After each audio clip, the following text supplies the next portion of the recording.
हैं DAV school science subject chapter number 16 electric current and it's chemical effect.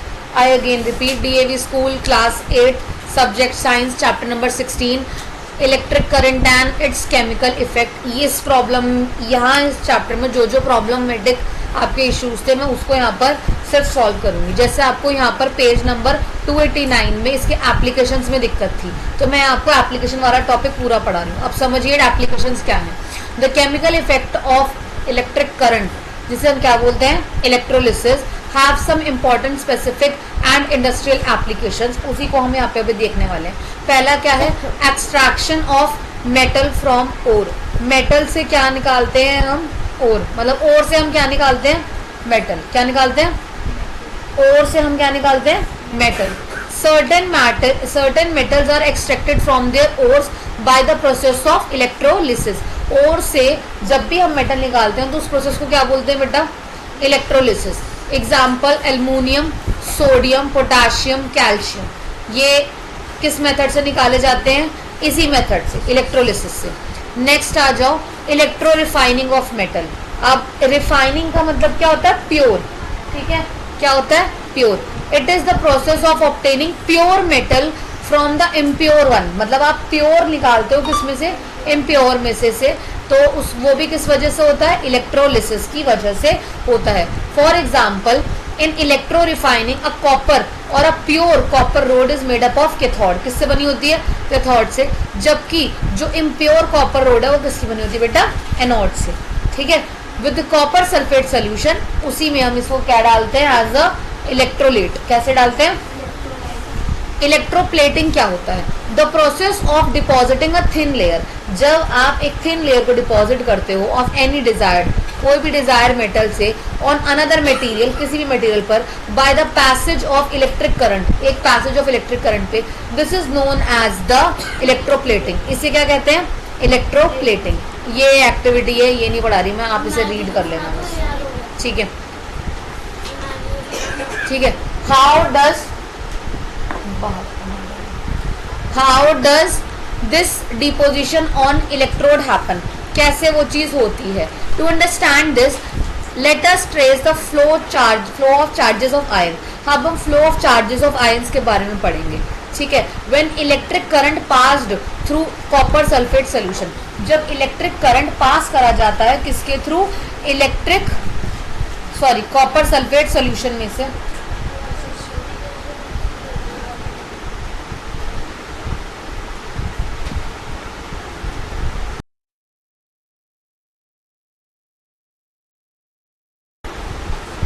ठीक है, जब इलेक्ट्रिक करंट पास आउट होता है कॉपर सल्फेट सोल्यूशन में से, the copper sulphate solution dissociate into copper and sulphate ion. तो copper sulphate solution जो है वो टूट जाता है, क्या हो जाता है, कॉपर और सल्फेट आयंस में। The free mobile copper ion, अब वो लोग क्या घूम रहे हैं, आयंस क्या है, फ्री है।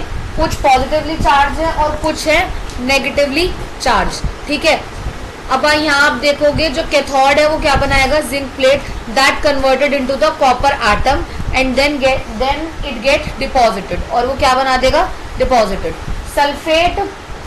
Sulphate ions move to the copper plate. अब सल्फेट के आयंस किस तरफ जाएंगे, कॉपर की प्लेट की तरफ। ऊपर एक्टिविटी दिख रही है आपको, जो पिक्चर है ना, इमेज, इसमें ये सब कुछ हो रहा है।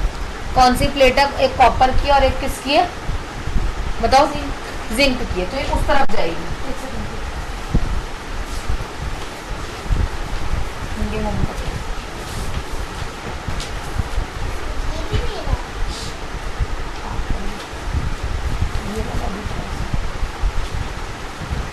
ठीक है,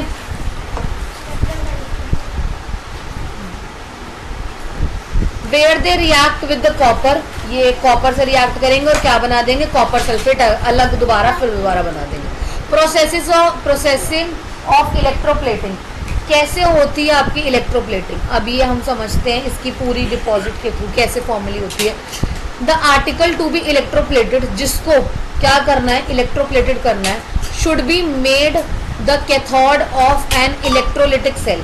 किसका बना होना चाहिए, बताओ, सेल का। The anode is made of that pure metal which is to be coated on that article, और एनोड की उसके ऊपर प्योर मेटल के ऊपर क्या होनी चाहिए, कोटिंग होनी चाहिए। क्या होनी चाहिए, कोटिंग होनी चाहिए। The suitable soluble salt of anode metal is taken as the electrolyte. इसे क्या कहते हैं, इलेक्ट्रोलाइट। जो भी सूटेबल सॉल्युबल सॉल्ट है वो किसके ऊपर होगा, आपका एनोड। ठीक है, प्रैक्टिकल एप्लीकेशंस करते हैं हम किसका, जो अभी हमें ये करना है। ये नहीं आना, आपको आता है ये तो फिर छोड़ दो, फिर आपको समझ में आता है। कौन सा समझना है बताओ, इलेक्ट्रोमैग्नेटिक इंडक्शन। इलेक्ट्रोमैग्नेटिक इंडक्शन निकालिए। The phenomena in which electric current can be generated by changing magnetic field is known as electric magnetic induction. वो फिनोमेना जब इलेक्ट्रिक करंट जनरेट होता है किसी भी मैग्नेटिक फील्ड द्वारा, मतलब कोई भी इलेक्ट्रिक करंट किसके थ्रू जनरेट हो रहा है, मैग्नेटिक फील्ड के थ्रू। किसके थ्रू जनरेट हो रहा है, इलेक्ट्रिक बताओ, मैग्नेटिक फील्ड, उसे हम क्या बोलते हैं, electromagnetic induction. The discovery and understanding of the phenomena, वो जो डिस्कवरी है, ठीक है, हमारी जिसे हम समझ रहे हैं, ये पूरा किसके ऊपर बेस्ड होता है, किसने दिया था हमें, फैराडे और हेनरी ने, इनके एक्सपेरिमेंट के ऊपर बेस्ड है। अब हम इसे देखते हैं कैसे कैसे थे। आपको बेसिकली ये याद रखना है किसने दिया था और क्या पॉइंटर्स थे। Whenever there is relative motion, जब भी रिलेटिव मोशन होगा मैग्नेट और कॉइल में, the part of electric current, a current flow through the coil, तो किसकी तरफ करंट जाएगा, कॉइल की तरफ।